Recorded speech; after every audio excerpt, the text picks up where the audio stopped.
আসসালামু আলাইকুম রহমতুল্লাহ।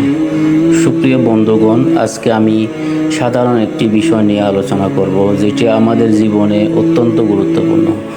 আমরা ব্যবসায়ীদেরকে উদ্দেশ্য করে বলবো, আল্লাহ বলেছেন, যে ব্যক্তি সৎভাবে ব্যবসা করবে তার পরকালে তার মতো জায়গা কোনো ব্যক্তি পাবে না, এবং তাকে শহীদের উচ্চতর মর্যাদার মধ্যে দান করবেন, এবং তাদের আল্লাহর আরশের নিচে গড় দেওয়া হবে জান্নাতের একটি। যেমনরা পাখিরা ঝুলন্ত অবস্থায় গাছের মধ্যে থাকে, তারা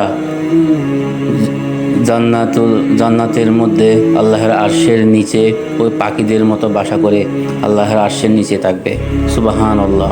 তো বন্ধুগণ, এখন এই দুনিয়াতে আপনারা খেয়াল করছেন, কোনো সময় দেখবেন প্রত্যেক বছর যদি রমজান আসে, তাহলে অন্য দেশে রমজানের জন্য তাদের দেশের সরকার, তাদের দেশের মানুষ দ্রব্যমূল্যর দাম কমিয়ে দেয়, কিন্তু আমাদের দেশে কখনো সেটি করা হয় না।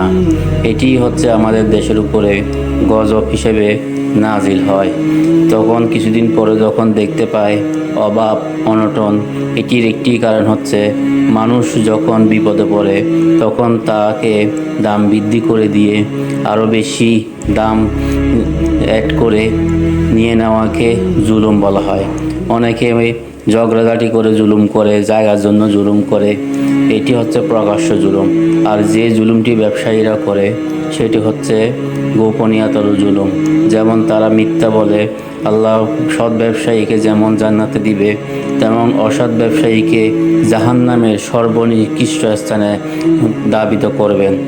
আল্লাহ রসুল বলেছেন, তোমরা সৎভাবে ব্যবসা করো, তোমাদেরকে আল্লাহ বরকত দান করবেন। বন্ধুরা, আমরা দেখবেন এখন কোনো একটা জিনিস আজকে 3 টাকা, কালকে রমজান আসলে সেটি 50 টাকা, 50 টাকা যেটা সেটি 500 টাকা। আপনারা চিন্তা করবেন, কোনো অঞ্চলে গরুর মাংস 900 টাকা। কিন্তু বন্ধুগণ, এটি হচ্ছে মানুষকে ধোঁকা দেওয়া। সবাই যদি 600 টাকা 700 টাকা বিক্রি করত, তাহলে সাধারণ মানুষও খাইতে পারত, এবং সাধারণ মানুষও তাদের জীবিকা নির্বাহ করে তাদের ফ্যামিলিকে নিয়ে একটু হাসি খুশি থাকতো। কিন্তু ব্যবসায়ীগণ কি করে, তারা নিজেরাই নিজেদের দাম বৃদ্ধি করে মানুষকে হয়রানির শিকার করে। এই ব্যবসা আল্লাহর দরবারে কখনো কবুল হবে না, এবং আল্লাহের সবচেয়ে জাহান্নামী নিকৃষ্ট স্থানে তাদেরকে নিক্ষেপ করবেন। তো বন্ধুগণ, যারা এই ধরনের কাজ করেন তারা অবশ্যই হালাল ব্যবসা করার চেষ্টা করবেন। আপনারা মনে করতেছেন দুনিয়া চিরস্থায়ী, আপনাদের টাকার জন্য আপনারা দুনিয়ার চিরস্থায়ী কথাটা সবসময় ভুলে মাথা থেকে রাখেন। আর আপনারা যে একদিন চলে যাবেন পৃথিবী থেকে, ওই জিনিসটি আপনাদের মাথায় একবারও কাজ করে না।